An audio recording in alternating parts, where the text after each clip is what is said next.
Fala galera, beleza? Vini novamente aqui para mais uma aula de odontologia. E na aula de hoje a gente vai falar de um tema super importante, desse material importantíssimo na área da prótese, na dentística, para as estruturas metálicas, que é o cimento de fosfato de zinco. Então, dando sequência aqui, dando continuidade às nossas aulas de dentística, de materiais odontológicos, nós já falamos de cimento de ionômero de vidro, já falamos de óxido de zinco e eugenol, falamos de vários materiais. Nesta aula nós estamos quase finalizando os materiais mais utilizados, então a gente vai falar deste queridinho aqui, que vocês podem ver aqui na placa de vidro porcionado, o cimento de fosfato de zinco, tá bom? Então, para começar essa aula, nós vamos falar das propriedades. Bem, as propriedades do cimento de fosfato de zinco são alta resistência, baixa solubilidade, não causa danos às estruturas metálicas, visto que a sua adesão, o seu imbricamento mecânico é feito mecanicamente, não quimicamente, então não causa nenhum tipo de desgaste na estrutura metálica. Além disso, ele tem baixo custo, então é há décadas amplamente utilizado na odontologia, tá?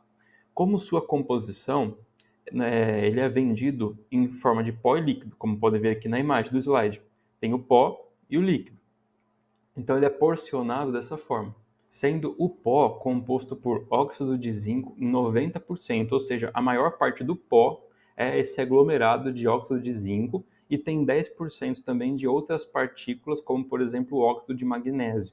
Além disso, no líquido, nós temos o ácido fosfórico em 64%, ou seja, na grande maioria, é composto por ácido fosfórico.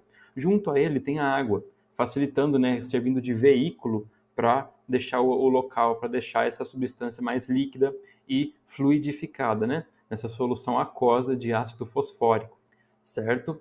Então, esta foi a composição, as propriedades, tá? Dando sequência, vamos falar então das indicações deste cimento.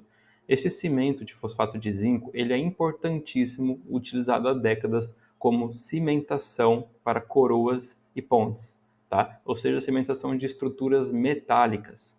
Além disso, ele também pode ser utilizado para cimentação de aparelhos ortodônticos, para forramento de cavidades profundas, restaurações provisórias e base para restaurações metálicas, visto que ele não pode ser utilizado com resinas, tá? Então, o que acontece? Ele tem que ser utilizado, se for ser feita uma base, ele tem que ser utilizado uma base abaixo de uma restauração metálica, como, por exemplo, uma amálgama. Então, ele pode servir de forramento, né? Uma forração, uma base, antes de uma restauração. Também pode ser utilizado como uma restauração provisória, mas é pouco utilizado, já que existem materiais que são mais indicados para realizar uma restauração provisória, assim como o ionômero de vidro e o OSE, que é o óxido de zinco eugenol. Então, assim, como principais funções que são as mais utilizadas é para cimentação de próteses, cimentação de elementos metálicos, como coroas, pontes, tá? Próteses no geral. Por fim, é uma aula mais curta, né? Somente para explicar um pouquinho desse material, as suas propriedades. Nós vamos finalizar falando sobre a espatulação, que tem vários pontinhos assim para se levar em consideração. Começando com a questão da temperatura. Nós temos que ter uma placa de vidro preferencialmente resfriada. Se você está num local que a temperatura fica em torno de 24 graus por aí, tranquilo, beleza. Pode se resfriar, mas está ok. Agora, se é um local geralmente igual está atualmente aqui, em torno dos seus 30 e tantos graus, aí é melhor resfriar a placa, para não atrapalhar as propriedades do material, tá certo?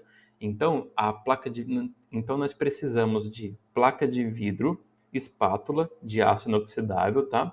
E um medidor, que vem do próprio fabricante. Na própria embalagem nós temos o medidor que nós vamos utilizar, certo? Então, placa de vidro resfriada, geralmente em torno abaixo de 24 graus Celsius, nós utilizamos a proporção de uma medida pequena para 4 gotas de líquido. Ou seja, a medida pequena é aquela da colherzinha aqui do medidor, do dosador, que tem 3 risquinhos, que tem 3 traços. Se vocês observarem essa colher dosadora, onde tem 3 tracinhos é a porção pequena. Então nós pegamos uma porção rasa pequena, cheia, e com isso nós aplicamos e nós deixamos também uma proporção de 4 gotas de líquido. Só que nós não iremos pingar já as 4 gotas de líquidos. Vamos esperar primeiro porque nós temos que, quando pingar o líquido, já começar imediatamente a espatulação. O líquido não pode ficar muito tempo exposto na placa, tá? Então, primeiro nós vamos proporcionar, como podem ver aqui na imagem, nós vamos fazer essa proporção. Vamos pegar essa concha de material que colocamos de fosfato de zinco e vamos dividir ela em 4, tá? Vamos dividir em 4 partes, sendo que a última parte, ou seja, o último quarto, né, 1/4 dessa proporção, nós iremos dividir novamente em 2, ficando metade desse 1/4, ou seja, ficando só 1/8, e esse 1/8 nós iremos dividir em 2, sobrando somente 1/16, né, como podem ver aqui na imagem, ó. Era somente uma colher, foi dividida em 4, pegou uma porção dessas 4, dividiu na metade, e essa divisão da metade foi dividida novamente na metade. Então ficou só um pouquinho. Então o que nós iremos fazer? Pingar as 4 gotas de líquido e começar imediatamente a espatular. Essa pequena porção, quando aglutinar, junta na próxima, segue para a próxima e assim por diante, até finalizar em torno de 1 minuto a 2 minutos no máximo, tá? Geralmente ficando em torno de 1 minuto e meio, aquele meio termo assim, para espatular todas essas porções. Este é o tempo de espatulação, o tempo de trabalho, né? Que nós teremos em torno de 1 a 2 minutos. Por quê? Porque o tempo de presa, na qual o material vai se enrijecer e não vai ter mais alterações dimensionais, é em torno de 2 minutos e meio a 8 minutos. Então, se nós demorarmos muito na espatulação, podemos chegar no tempo de presa e perder esse material, porque não vai ter como fazer a cimentação, tá? Ele já vai endurecer antes, vai perder as propriedades mecânicas e físicas ideais que deveria ter. Então, por isso, em torno de 1 a 2 minutos no máximo, tá? Beleza, galera? Então essa foi uma aula mais curta. Espero que vocês tenham gostado, que tenham compreendido este material importantíssimo também na odontologia, que é o cimento de fosfato de zinco.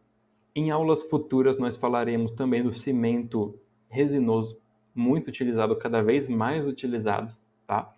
Ao passo que reduz a utilização de próteses metálicas, nós também reduzimos o uso do cimento de fosfato de zinco, passando mais a utilizar cimentos resinosos. Então vai ter uma aula específica de cimentos e outros materiais também. Caso ficou alguma dúvida, pode entrar em contato comigo pelo canal ou pelo Insta. E a gente se vê numa próxima aula. Um grande abraço e até mais.